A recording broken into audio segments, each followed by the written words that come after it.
Okay, so now we're going to deal with forfeited options and expired options, and let's get the dates right again.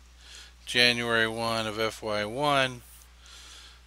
They adopt stock option compensation plan that grants executives same 30,000 shares, 450,000 fair value.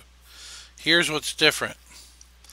Um, Elena, the executive, in the second year of the service period, in the second year, or the last year of the service period, she leaves and forfeits her options on 3,000.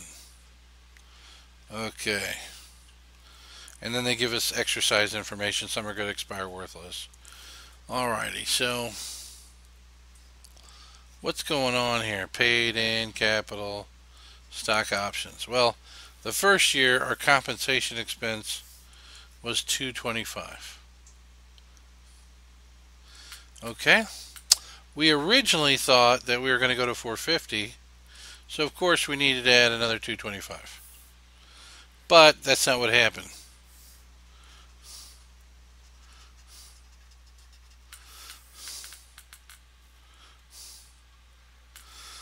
Okay, what's going on now is we had 30,000, and if you remember that calculation I did from last time, 450,000 divided by 30,000. So this is the fair value, 450. 30,000 is the number of shares underlying. That's $15 per share. Okay, I really do like saying option, but here each option controls one share. Okay, so we had 30,000 times 15 equals 450. But this is no longer what's happening. Now we're forfeiting 3,000. So it's 27,000 times 15, which equals something I haven't calculated yet. And now I get 405. Okay, 405. So now we don't go back and change the first year. This is just a change in estimate, so it's handled prospectively going forward. So if we need to end at 405 and we already have 225, then we plug 180. And that's where this 180 comes from right here. Okay.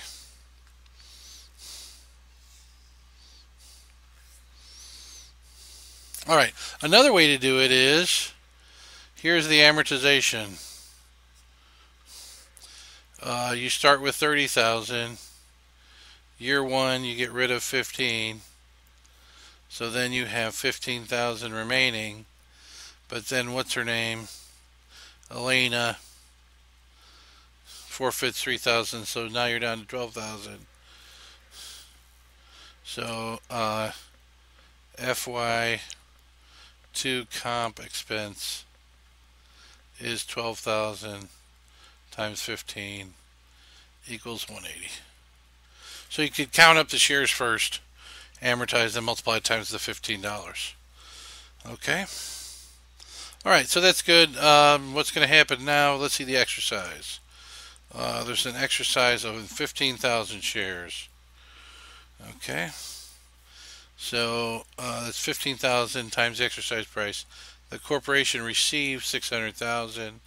Paid in capital is going to be 15 times 15,000, that's where the 225 comes from.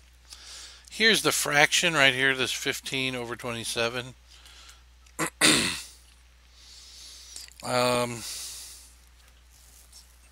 Yeah, this is the method the book uses. I think it's just a little bit more confusing because you're exercising 15,000, but now you have to remember that the 405 is associated with only the 405,000 paid in capital stock options.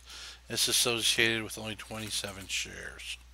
So it gets a little, there's more to forget. I'll just say that.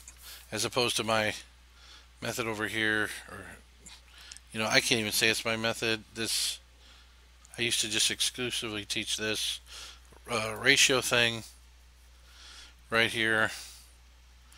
And this came out of, heck, it might be in the textbook, but I just remember this coming out of a conversation with a student during class. So anyway, so you issue the stock, 15,000 times 10. That's the 150, and you plug the 675. Once again, the increase in stockholders' equity is 600,000, the cash received. Now, there are 12,000 expiring worthless. So this 180 is 12,000 times 15. And all we do is move them from paid-in capital stock options to paid-in capital expired stock options. All right, so not a big deal, but just something to remember. Once again, here in this case, the question is, what's the change in total stockholders' equity? Change total stockholders' equity equals the 600,000. Just all the cash received on exercise. All right. So that's stock option compensation. Done and done.